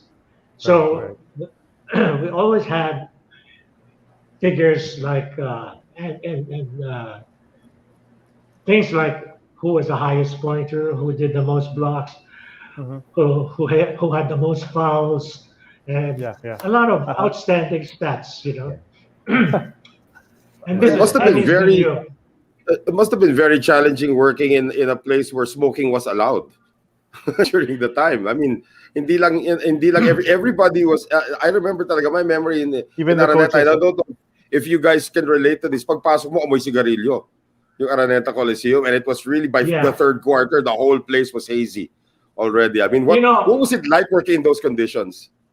I must plead guilty to being a contributor, a major contributor to that, because I was then almost a chain smoker. I smoked king-size filters, without any filters, by the way, king-size cigarettes without any filters. And 2 packs a day was my minimum, I guess, until I had to stop. Been there, done that. Yeah, I was. I had to stop. At a certain stage, I think my health caught up with me. In the 70s, mid-70s, I had what they call, in medical terms, a spontaneous pneumothorax, which is a collapsed lung. Wow. And I was with the agency at that time. I was with advertising. And it just happened, My left lung just went poof, like a balloon. And it turned out that it had a puncture and air was going out. So I had to undergo emergency surgery, which to me was the first and only time that I was ever seriously hospitalized. Not only time, because I was hospitalized another time, but this was something else. But that was the first time that I had to be seriously hospitalized, and it recurred. But I told myself it was a blessing in disguise, because somebody up there must have told me, you're smoking too much, you're a human chimney. Right. And if you don't stop, you won't last. Right. So I did what was best. The only thing was my internist, my doctor was telling me, Dick, you have to cut down. He was a smoker himself, and he knew how hard it was to cut down. It was during those days where in Hollywood, a scene wouldn't be complete without the hero heroine lighting a cigarette. This is one of the basic props. Everybody was into smoking. It was a social necessity. And for me, it was something to relieve myself of the tension and the nerves and to relax me. So I was into it. But when I got the warning from up above, somebody said, that's enough. You had your fill. Correct. And I did it the hard way. Would you believe I did it the hard way? Cold turkey. That's the way. That's the only way. Same here. Cold turkey. Just stop. Lahat naman tayo, Yossi boys dati, di ba? We all smoking already. So that's something that at least it didn't take a warning from above. I had nightmares after stopping. For almost a couple of years. I would wake up and think that I had cheated. I was smoking again. And it was amazing how realistic the sensations were when you dream that you're back to smoking again on the fly. On the fly. That's strange. I actually still have dreams of me smoking. But Noel's that happens to Noel right now. Yeah, recently lang yan. I stopped 3 months ago, so parang I still have dreams that I'm still smoking. Then when I wake up, oh, did I actually just have a cigarette? And then I realized it was just a dream. So, pero it's a good thing that the three of us here didn't get that warning from up above for us to stop smoking. But again, in Araneta Coliseum, before the law was passed, that was really. I mean, I'm still thinking of how the players survived that also. Yeah, and some of our followers remember that as well. They're saying that they remember parang some of the alapa. players also smoked back then. Yeah. The players. But guys who never smoked, like Sila Jaworski, they never lit a cigarette, but they survived those years, di ba? Na puro usok pa nung time na yon. But that must have been. Check out this photo. May 3-man panel na pala no, back then, no, with Lauro the Fox. Yeah, Lauro the Fox. You're talking you guys are talking to Tommy Manotoc here, and the caption says he was still with Utex, so mga 1980 siguro ito. Tapos Pepsi pa yung sponsor. Sponsor ninyo. Now, Sir Dick, I have a question lang about I don't know if the tape is still there, the very first PBA game in 1975. I'm sure you were on the call back then. In 1975, I think that was like Mariwasa versus Concepcion, the first game. Gallery Dominique, very likely at that time, wasn't it? It was still Mariwasa. Yeah, Mariwasa. Let's change to Gallery Dominique. Yeah, do you recall what you said on that very first broadcast of the PBA?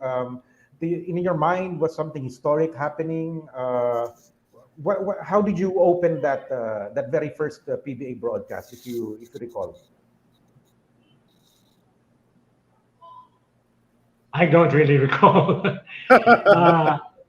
No, I really don't recall. But I guess it would be something to tell the sports fans that they would be treated to a whole new kind of ball game with the professional basketball players and teams coming into their lives, Unlike where before they were content with the Mika, which was commercial, and it was amateur. But this time it was going to be professional. I guess that was it. Mm-hmm. Mm-hmm. Okay. But nothing really earth-shaking or outstanding. We just went into it as though it were the start of another long-awaited milestone that we knew was going to happen eventually. But finally, the day was here. The day had come. How would you treat a situation like this? So it's you and Emmy, 3 times a week, 2 games for so long, and then suddenly you have a guy like Bai Momar suddenly joining you in the panel. Would you defer to him, or would Emmy defer to Bai Momar, or would you just do your thing and then bahala na si Bai Momar to try to insert his own observations? Was there a conscious effort on your part to make a guest or a third panelist more involved in the action? Yeah, well, it would have to come naturally when there was a break in the game, and there would be a time for, our questions of the expert with us. We had Bai Momar, and Tommy Manotoc was another guy. Mm-hmm. And that was the time that we felt it appropriate to bring them in. And sometimes we tell them, if you notice anything, just come in. Let us know that you want to say something, that you've observed something unusual that we didn't spot. So we welcome any kind of, contribution that they might give us. Yeah. Because these are the eyes of the professional experts in basketball. These are the coaches. Bai Momar was a national coach, a national player, and he was one of the best, I tell you, and he was a strategist in his own right. Mm-hmm. Tommy Manotoc was another person who played basketball for LaSalle, but he was a darn good coach. Mm-hmm. And he was a very methodical kind of a coach. Unlike Baby Dalupan, Baby was in his own element. Baby was a player himself. He was a point guard for UE, University of the East. He was a good assist man. He was a good driving artist. But he coached based on, as they say, uido, what he felt would be the best thing to do at that time. He didn't go on method. He didn't go into any kind of classic approaches to the game, attack or defense or anything like that. He would pick out a player that he felt would be appropriate for that particular part of the game to come in. He would throw in, say, Bernie Fabioso when he needed speed and some kind of fast plays to take place to speed up the game and break up the rhythm of the opposite team. Or he would pick up Atorico and have him take up his jump shots, break up the momentum of the other team. He was what you might call a player, a coach rather, who would call his shots by feel. It was an inborn talent for Baby Dalupan that made him such a great coach. Yeah. Galing. He didn't go by the book. Someone commented here, Sir Dick, just to, this is a bit off topic. It says here that you and Tito Eduque made a cameo appearance in the Fernando Po Jr. film, Isa para sa lahat. Lahat para sa isa. That's right. I recall that. Yeah. What was the role? Were you sportscasters there in the movie? Or? Okay. No, we were just given a couple of lines to say to each other. Okay. They just wanted to throw our faces in there for whatever damage it would do. I don't know what. So there's a showbiz aspect. I know you did host a quiz show at a certain point in time. You also hosted a wrestling show, the Ring Gladiators and all that. But to be in a movie, so there's a showbiz aspect also. Okay, Dick, Ildefonso pala. Was that the only movie? Was that the only movie you appeared in? Or did you have some others? I guess that was the only movie that I can recall anyway. Yeah. Hey, there's someone watching right now. You used to cover him when he was a young player here. There's Baby Dalupan. But there's someone on the other side. His name's Andrew Fields. He's watching now. Andy Fields. Oh, really? Yeah. The Toyota import. Andrew Fields. He's still here? No, he's in the States. He's in the Philly area, if I'm not mistaken, right? When we interviewed him last year. New Jersey? He watches the show every now and then. Yeah, so Andy Fields is watching Andy, right how now. are you? How are you doing? Are you still playing? He can't answer. He'll probably busy with Well, if he's in PBA. Atlantic City, he's playing something else, right? Let's see if Andy will reply on the comment box. I'll tell you if he replies. Okay. Anyway, so what we were talking about, here's a picture with Baby D. You talked about him already, Baby Dalupan. So you guys would do the interviews. You didn't have the courtside reporters yet back in your time. It would be you and Emmy. Yeah, we would call them. We would call whoever we wanted to be our guest and talk to them right there where we were. Yeah, I remember you did a post-game interview after Toyota won a championship. See, Abe King was wearing a robe. So he was like half naked, from the torso up. Para siyang Rocky Balboa, ganon. And then he was just chilling. I remember that. I mean, that was a pretty candid interview with Abe King in a robe on national TV. Yeah. Do you remember where this shot came from, Sir Dick? Could be you with Baby Dalupan. This is NCAA, probably? Probably, kasi batang-bata pa si Baby D dyan. That's not PBA. Or hindi bata, hindi pa Crispa si Baby D dyan diba? Itsura niya. He was coaching UE noon, pero UE, yeah. Coverage na ba nun? Or baka Mika nga ito. Baka Mika. Baka Mika na to. Must have been Mika. Yeah. Yeah, he was coaching the Crispa team at that time. Intense must have been si Mika. Coach Baby, kahit sa interview, intense Wow, so many memories of this. Baby is a very interesting person to interview because he says what comes into his mind. Yes. And he's very frank, very easy to talk to. Yeah. And tsaka you can see punong-puno sa likod. Daming fans talaga. No mga panahon na whatever league that was. What's next on the Crispa yan. slideshow? Next photo on the slideshow, please. Here, there's Norman Black. Yan ang mga early goings. You have Norman Black, Romy Quintanar, si Ronnie Nathaniels, and si Sir Tony yan, di ba? The photographer. That's I think Sir it's Tony Tony Lu. Wow. Norman Oo Black, nga, ano? This Yeah, is, Tony. yeah. I remember Tony. Yeah. He's still He's around, still sir. around. He still He's covers still the around. games until now. Well, at He's least still before around. the pandemic. He's Before still the pandemic. around. Before the pandemic, he was Yeah. still there. He was a everywhere. hard-working photographer. Yeah. He still is. We now call him a PBA antiquity. Because he's still around. Yeah. Yeah, but He look at is. this. This is about- such a great photo. Yeah, but this is saan ito? Kasi 1982 pumasok si Norman Black, right? 81. Yeah. 81. So Yeah, this is 81. And then he was a commentator right away as a rookie I guess. import. Yeah. Wow. Okay. No, or this might have been PABL also in Maybe '84. Could be. might have been a PABL coverage. That's Yeah, right. This could might have been be PABL.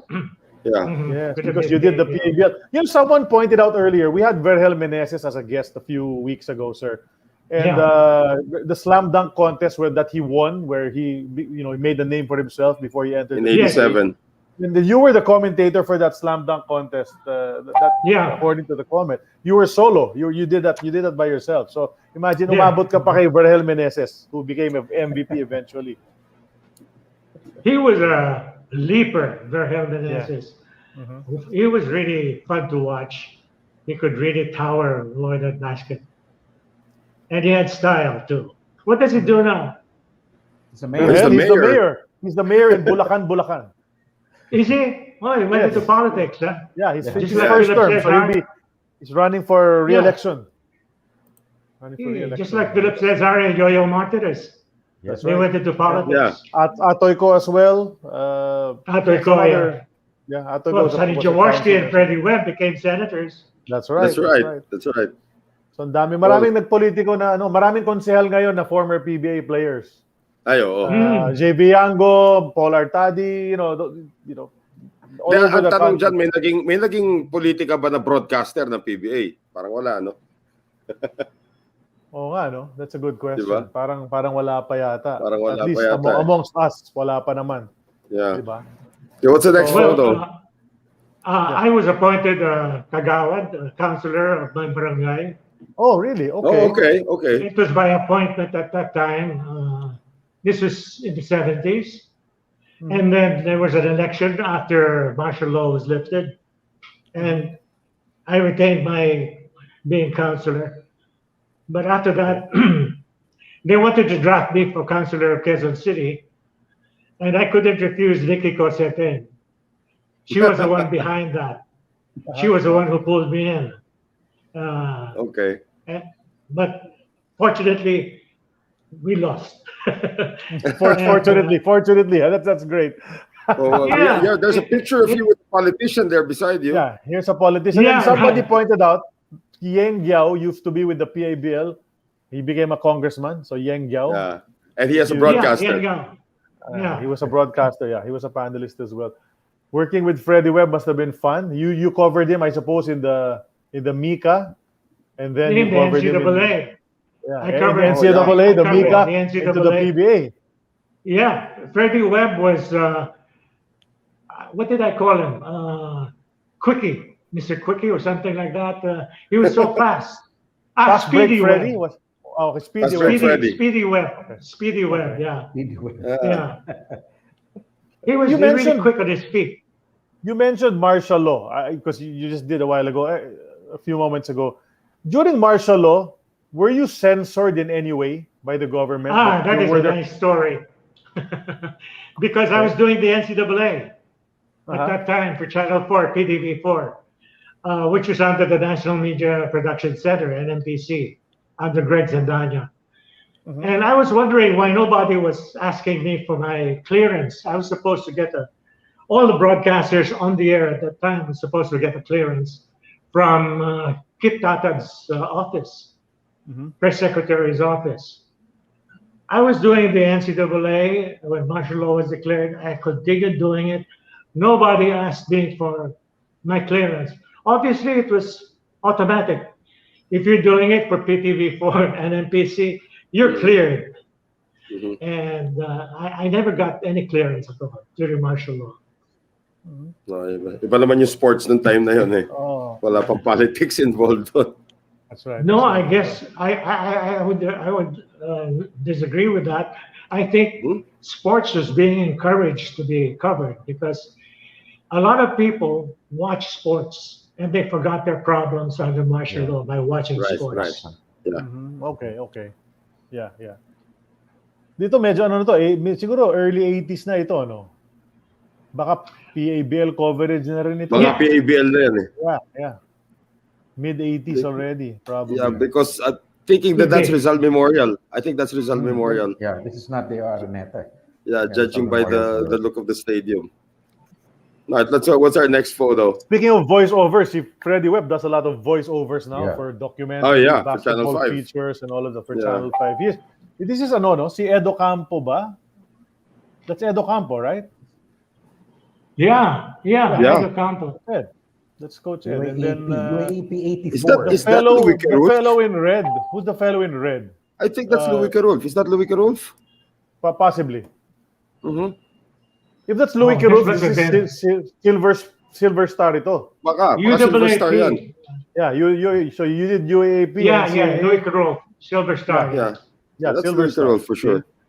All these old names and terms that we're hearing. How did you enhance your vocabulary during the coverage? Was it something you already had, perhaps because you read a lot of books and that's just the way you are, or did you actually look for words? Because I've talked to some current commentators who actually try to build their vocabulary every couple of weeks. They find a new word and they try to use it during the coverage. That's a must, to always look for and remember new words. But being an avid reader, it probably was there already. It was in my memory. And there would be times when I wanted a word that I just couldn't remember. And it really bugged me that I couldn't remember that particular word. Because sometimes during the coverage, there's a word that really completely fits the action that is taking place. And if I don't remember that word, I get so disappointed at myself until I finally get it again. And then I never forget that word. Right. So sometimes in our case, it happens 2 coverages later. We found the right word.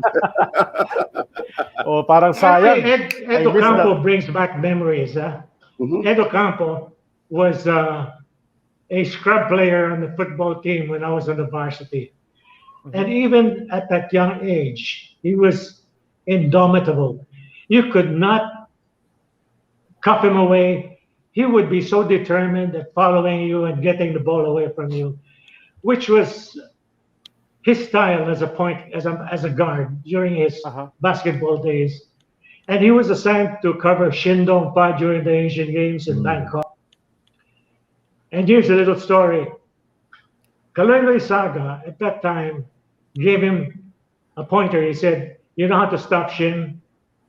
And Edo Campo said, No. How, Kaloy? You stick your right foot in between his outspread legs because he has to put his 2 legs together to go out for a jump shot because it's a horizontal jump shot. So, Edo Campo remembered that. And he did it during the Asian Games. And this really spoiled the aim of Shindong Pa. Shindong Pa had sweet spots. And if he didn't get his sweet spot and you distract him from that sweet spot, it really minimizes his output. He couldn't get his sweet spot with Ed Ocampo sticking his right leg in between. These are the little secrets that basketball players keep to themselves and pass on to each other. Yeah. Which the ordinary fan doesn't. Ordinary fan doesn't realize. Edo Campo, of course, found himself on 3 Olympic teams for the Philippines, 1960, 68, and 72. And he was an Olympian at the age of 34, diba? So, he was still able to get the job done. What's next on the slides? Let's check out as we continue. Si Waki Trillo naman ito. Nasa lista. Waki Trillo. Waki Trillo was with me in Beijing, Asian Games, 1990. The 1990 Asian Games. This is the first all-pro Waki and I covered national team. The first Yeah. All-Pro. That's right. Yeah, the coach of our national team then was Sonny Jaworski. Yeah. I remember the game against Japan when we were winning against Japan. Si Waki Trillo was just cheering already. He wasn't analyzing anymore. He was just cheering already. Fourth quarter, matatalo na in Japan. You think of Waki Trillo, you always think about Joe Cantada beside him. But this one is a great photo that he's with Sir Dick there. Si Joe. Di ba ganyan niya? Si Waki. Joe. Ganun din naman siya eh. Yes, Dick. Ganun din naman siya. Hindi yes yan. Yeah, di ba? Pag si Coach Waki, talagang What was that like also, Tito Dick, covering the first All-Pro national team in Beijing? First All-Pro basketball team? You mean for the Asian Games? Yeah. Because nauna tayo sa Dream Team eh. We had the first pro team before the Dream Team came around. And you had the luxury of covering the first pro team. So what was that like being in Beijing and knowing that we had the best PBA players already representing the country for the first time? Well, we were realistic enough to realize that even with the best players that we had at that time and the best professional players, we still didn't stack up height-wise and bulk-wise with the international players, especially China had big guys and big and fast. They had point guards at 6'2", 6'4", who could run rings around our point guards of 5'9", 5'10". They was that quick and that big. So we were not really that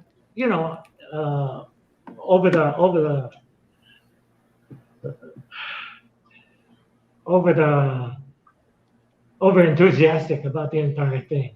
We knew that we would probably get a good place, but it was still China. It was still China that and you we were had in to China. contend with, and we were in China. That's right. That's right. So the bet that we could do would be second, and that's exactly what happened. We got second place. Well, China, of course, had guys like Shantao, Majian, Adiljan. These are the legends of These Chinese were basketball. Average of 6'6", 6'8". And they could run it and jump. These were people that you see them here. You put them as a center. Over there, they were just forwards, guard forwards. Yep. Were you and Waki around the team a lot during that time, Sir Dick? In between games? I beg your pardon? Were you and Waki around the team a lot during that time, in between games, or did you just get to see them during the games themselves? Not really. They had their own village, and we had our own assigned hotels. Yeah. So we couldn't really be with the team that often. And Beijing at that time was still under very strict protocols. Ibang-iba pa nun siguro. No, it was still very strict. As a matter of fact, we had guys watching over us, and we had the feeling that these were security watching us. And I'm sure they were. And this was during the Tiananmen aftermath. Exactly. Yes. Where they really buckled down, And so we never got the chance to really fraternize with our basketball team at that time. The only time that we really got to see them was during the actual games. Yeah. And we were way up. We were not around the court area. We would be assigned a spot way up. Not So wala pang mix zone nung time na yun. Yeah. wala. Yeah. Not So assigned this time at all. This is also PBL. this is Jojo very Lastimosa. young Jojo Lastimosa you're interviewing. He's playing for Luwalier at the time. Of course, what was it like seeing the transition from the time that you were in the PBA with the Jaworskis and the Atoykos, and then you see these young guys, the Meneses, itong sila Lastimosa coming up. What was the transition like for you, knowing that the next generation was coming up? Made me feel old. But I knew. Same here. One couldn't prevent that, I just took it as part of the growing experience.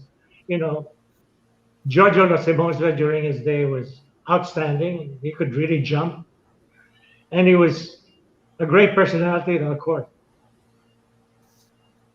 Yeah, And the fans loved him. He had this charisma with the fans.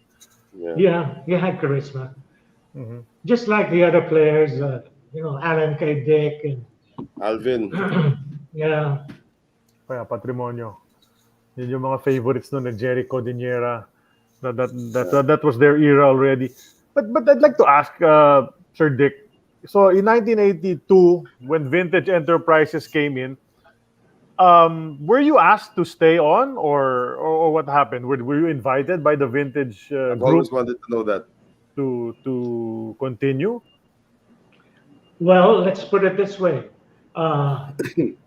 We were asked to join, but we had to undergo auditions. Okay. So I said, isn't that superfluous after covering for 7 years, undergoing auditions? I guess they had their own style, their own approach. Right. So I said, well, I've had my fill. I've had my 7 years of PBA, and thank you, but no thanks. Right. Okay. And was it the same for Emmy? So Emmy agreed with your stance? I don't really know if they invited him. Okay. But Pepito, who was with PBA at that time, he was a right-hand man of Leo Prieto. Pepito Mrs. Del Gallego? Santos? No, Okay. No. not Galileo. I'm trying to remember as well. He's been mentioned on the show before also, si Pepito. Hindi ko maalala. Yeah. I'm sure it'll come up. It'll come up on the comments any second now. Well, he told me he wanted me to continue, but I said it doesn't. It's not within my power to continue. Pepito Castro. Pepito Castro. Pepito Castro, yeah, the late Pepito Castro. He was the guy, running the PBA during his time. And Pepito was pretty close to me, and he wanted me to continue. And I said, Pepito, I'm not going to undergo auditions.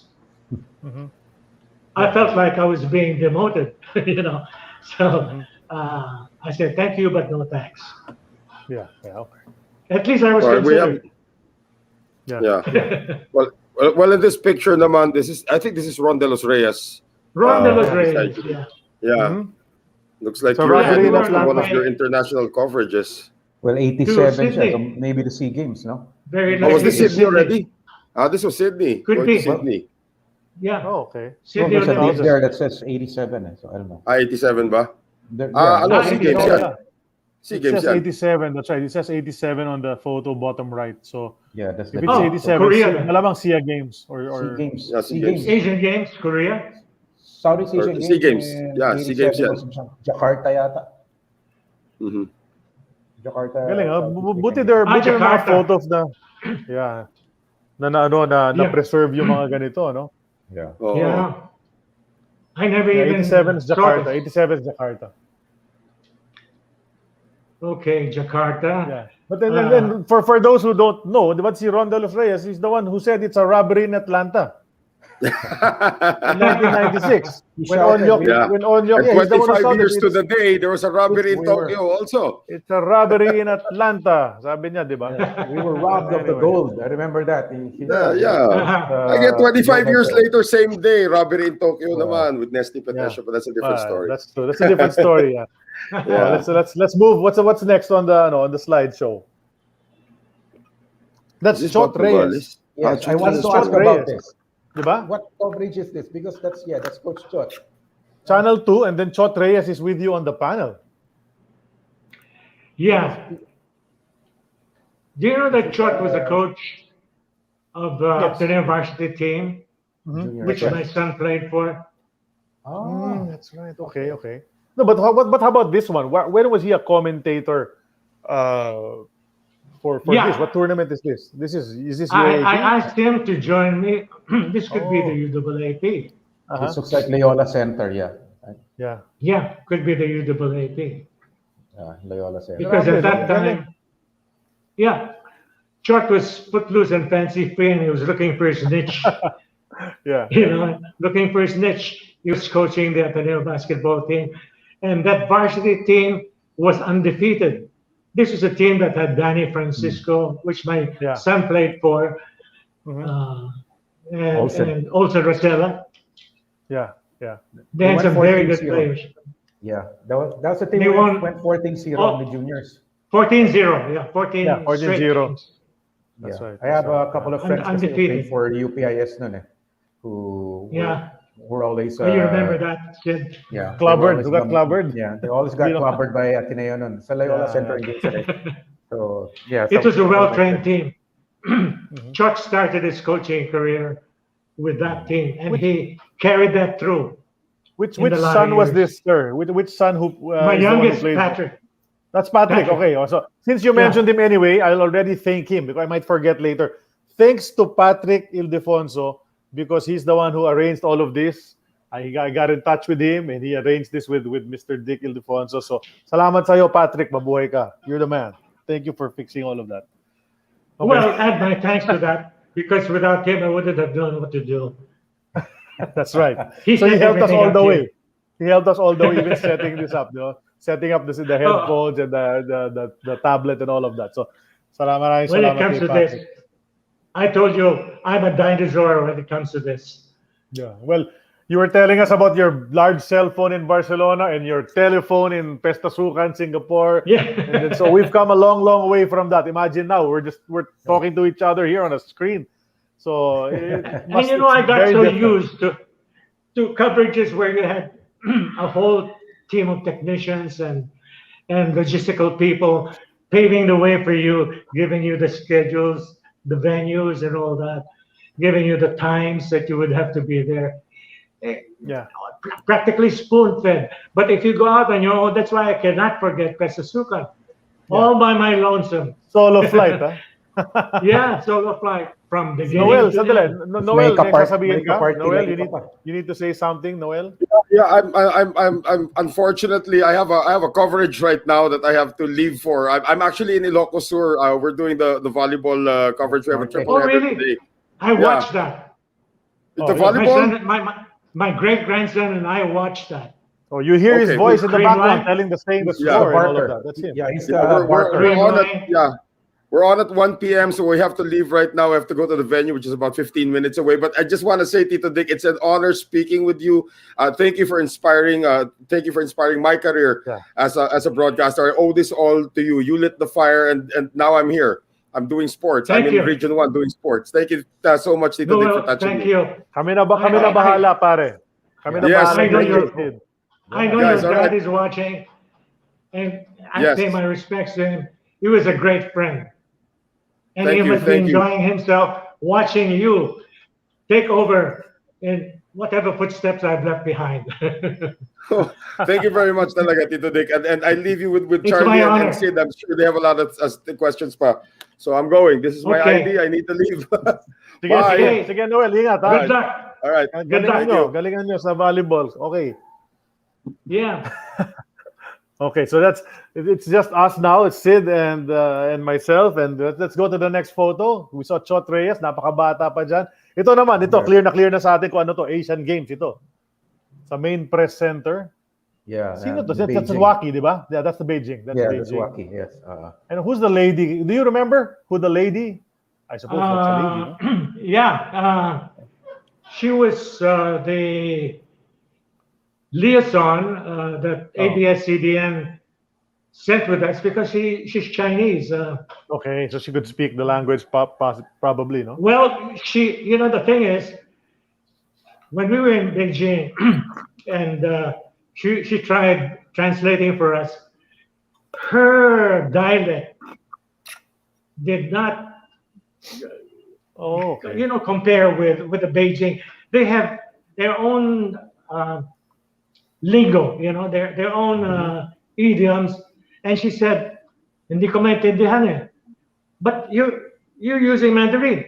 Yeah, I'm using Mandarin, but they have their own dialect, Mandarin dialect. So I said, "Well, you're supposed to be our interpreter." And she said, "Nakakaya." You know, she was a producer of, I don't know if she's still there. Linggit Tan is her name. Okay. But she was a great Yeah. help. Yeah, but I can relate to Especially that on- story. It's tough. Yeah. The international coverages when it's hard to talk to the locals because there's a language barrier. It's great to Yeah. have someone to interpret. Sayang pero siya it didn't work out for her that time.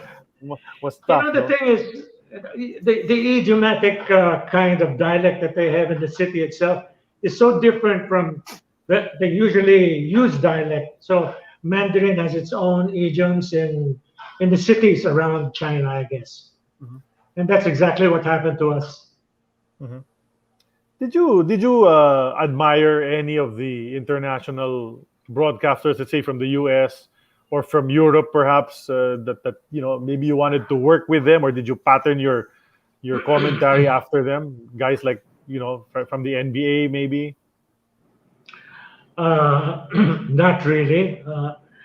For me, do your own thing. Be as original as you can. Right.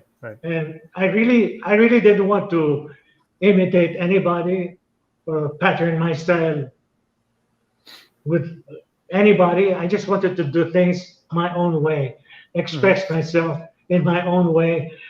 And if it was acceptable and people appreciated it, thank you. Good. Yeah. So yeah. Here you are, one of don't your become a solo carbon flights. copy. Yeah, you're not a carbon copy of anybody. You're the original. Right. That's sound advice for anyone who wants to get into this type of thing. Sports commentary. Just be original. be yourself. Yeah, do your thing. Okay, yeah. Here's another one of your solo flights. How many photos do we have still? Do we have a couple more? Sid? Oh, this is the last one. Yeah. Okay, so that's the last photo we have of a track and field coverage because it's an open arena. That's right. And you did all sorts, as we mentioned earlier. Yung mga these were the days of Lidia de Vega, remember? Oh, and Isidro del Prado. Lidia de Vega, Elma Muros, Isidro del Prado. Yeah, Hector the days Begeo. of Ginto Hector Malay. Begeo, steeplechase. Hector Begeo. Yeah, Hector Bronze Begeo. medalist in the Asian Games. Yeah, that's Yeah. right. Hector Begeo. Grabe, those names. That's a Gintong tough Alay yan event. Gintong Alay. Diba? Ginto Malay, Yeah. which Michael Keon started, That was a good program actually. Sayang lang. But that's a different story altogether. Well, we've breached the 2-hour mark already with Mr. Ildefonso. So we have to kind of wrap this up already. Ang dami pang kwento sigurado nito, but maybe we can do another session sometime down the road. But before we do end our show and let you go, Sir Dick, we have a couple of regular segments here. Well, let's do the first one. It's called X's or O's. I'll give you some choices, and you just tell me which your choice is without having to explain. Okay, so it's an enumeration, and I'll go through them, and you tell me which of the choices which one you'll choose. No, between the choices I'll give you. Let's start. The first choice, because these are guys who came after you, and you probably listened to them. Joe Cantada or Pingoy Pengson?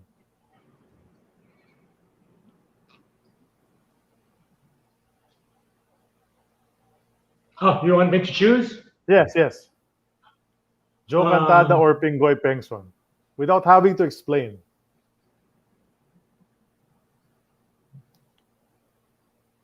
I guess Joe Cantada. Joe Cantada. Okay. Joe Cantada. How about this one? Frank Sanchez or Rafi Mejia? Rafi Mejia. Rafi Mejia. Okay. Ronnie Nathaniels or Zal Marte?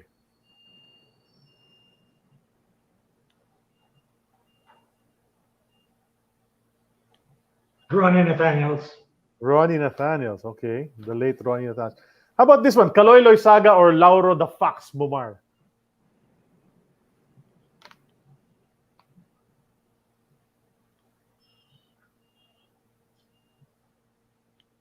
Lauro the Fox Bumar.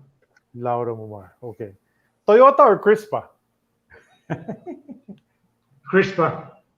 Crispa. Okay. Mon Fernandez or Sonny Jaworski?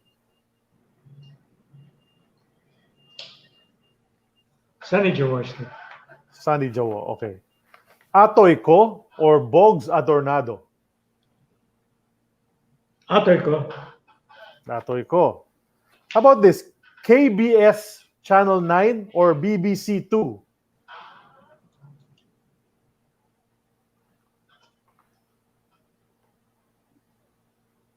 KBS Channel 9. KBS, okay. Andrew Fields or Cyrus Mann?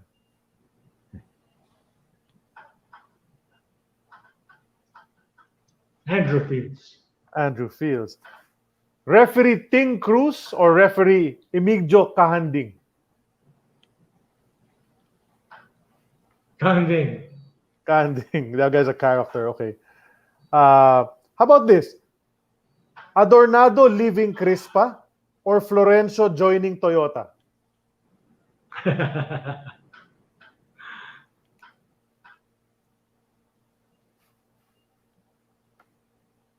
I would say Adornado. Adornado leaving Crispa, okay. Okay, a couple more things. Okay, how about this one? This is one of your terminologies here. Charity line or 15-foot line? Charity stripe, yeah. The charity stripe or the 15-foot line? 15-foot line. 15-foot line. Okay. Glenn McDonald or Larry Pounds? Glenn McDonald. Glenn McDonald. Dante Silverio or Danny Floro? Danny Floro. Okay. How about the Royal True Orange 1979 Championship or the UTEX 1978 Championship? Those were the first two who got through Crispa and Toyota. UTEX. UTEX. Okay, UTEX. And then this one, Manny Paner or Boy Kutch? Manny Paner. Manny Paner. Okay, and then this last one is a question that Noel made for this segment. The last question is Vilma Santos or Nora Honor? Nora Honor.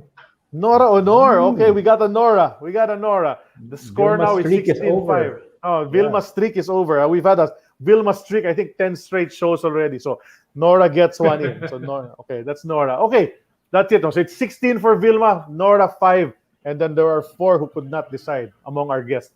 Okay, Sid, ikaw naman. Okay. Sir Dick, my question naman is, you've covered so many great Filipino athletes and so many memorable events. Who would be your 5 most memorable Filipino athletes that you've covered in person? Whether it could be a PBA player or it could be, an athlete on an international tournament. That's a tough one. Such a broad field. Yeah, yeah. Well, see, I guess the 5 who first come to mind, I suppose. Yeah. Well, this is very likely because of not just achievement, outstanding achievement, but because it's related to me. My first choice is Ildefonso. Wow, yes. Okay, the swimmer. Okay. Yeah, he's the first one to win two consecutive medals in Olympics. Mm-hmm. But Two he spelled this family name with a Y, correct? Yes. My dad changed that with a court order because he says you're always going to be called last alphabetically. So he said, please change it to an I. And we were in the middle of the alphabet. He was a very practical man, my dad. But we were all from Ilocos Sur. We were from Sinaik. Yeah. And I think Teofilo was also from Ilocos Sur. But then we went to Cavite after that. Okay, that's Ildefonso. Is number 1. That's the first. Okay. I won't limit it to basketball. No, can be anything. Can be any sport that you covered. That I covered. Okay. Liga de Vega. Lydia, okay.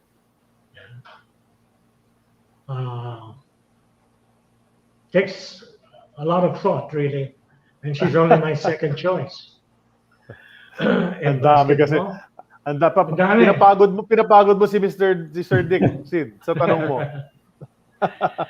Okay, Efren Batareas for billiards. Of course. Mga legend yan. Paeng na Pomoceno for bowling. Oh, yes. Those parang Mount Rushmore yan, ah. Yeah. That's the Mount Rushmore of Philippine sports right there. Paeng and Efren. Kasama yan. Yeah. Last one. One more.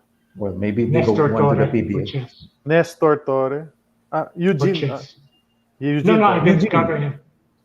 Eugene Torre. Only for those that I yes, the ones you personally witnessed. Only the ones I covered. So scratch that out. Let me go through my memory again. Tough, very tough. What's he? Sid asks the tough questions. Yeah. Well, maybe you can choose because one there's from such the a broad PBA. choice. How about you? For the last one, just choose one from the PBA. From the one player PBA. that you always the most enjoyed. memorable PBA player that you covered. You always enjoyed covering in those 7 years. Okay. Tough again. Mahirap pa rin, no? Mahirap pa rin. Atoy ko. Sige. Atoy. The controversial, at least on this show, Atoy ko, he's been talked about so much here because of his comments about Sonny Jaworski, but that's a different matter altogether. Okay. Well, sir, before we let you go, you've been in sports, in the sports industry, sports media for so long, decades upon decades. Is there anyone you would like to acknowledge or to thank for your great career in sportscasting, or do you have any words of wisdom for those who are aspiring to enter the industry, like us? We're kind of there already, Noel, Sid, and I. But what's the legacy you want to leave? What are your words of advice for them, and who do you want to thank and acknowledge?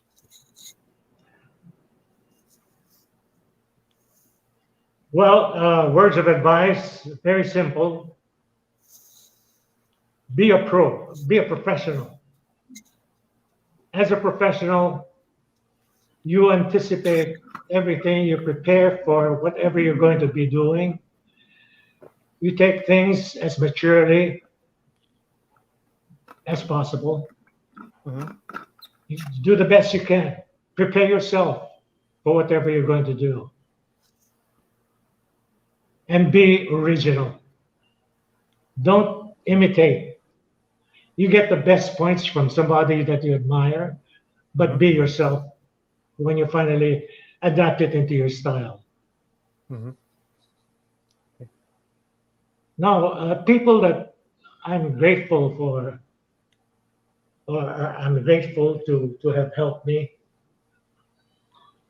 would be, I would say, the networks that I worked with, ABS-CBN. Not necessarily any particular person. I worked for the agencies like Philippine Advertising Counselors and Ace Compton Advertising for giving me the leeway to continue with my activities as a sportscaster and other ventures that I went into while I was working for them. And I guess everybody who helped me along the way deserve my appreciation and thanks. And for this particular adventure, let me express, which you did already, my appreciation and thanks to Patrick, my son, who set everything up from beginning up to the present time. Yes. So without him, I wouldn't have known what to do. So thanks to him that you see me here. Right. Yeah. Salamat I kay guess Patrick. that's it. Yeah, thanks to Patrick, and well, Yes. thanks to you, sir. We thank you for agreeing to come on our show and accepting our invitation. It's something I It's had my thought honor. of. Yeah. Oh, wow. Well, likewise, no, for us, it's something I thought about months and months ago. I already told Sid and Noel about it, and our other kasama here, si Jay. Sinabi ko na, let's try to invite Mr. Dick Ildefonso. So, through the efforts now of my friend Dino Tanwatko, who's a classmate of Patrick, we got through, and then finally we made it happen. So the original voice of the PBA, but not just the PBA, kasi ang dami talagang dinaanan ni Sir Dick Ildefonso. You name the event, he was there. No, internationally, locally, na-cover niya yan. Hindi lang po basketball. This is an eternity of basketball, but we appreciate sports in general, and he did them all. So thank you for coming on the show and sharing your wonderful stories with us.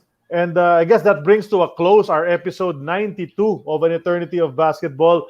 2 full hours. And I say full hours talaga kasi talaga sinulit talaga natin yung 2 oras na nakalaan para sa atin dito sa Eternity of Basketball. Maraming salamat sa San Miguel Corporation. We are powered by San Miguel Corporation. Thank you for staying on as our partner in bringing this show, as well as the Globally Ballin Network. Aaron behind the scenes, he helps us out all the time. So sa ngalan ni Sid Ventura na nandyan, si Noel Zarate na nandito kanina pero papunta na siya sa venue ng volleyball kasi mag-a-announce siya doon. Ako naman po si Charlie Cuna.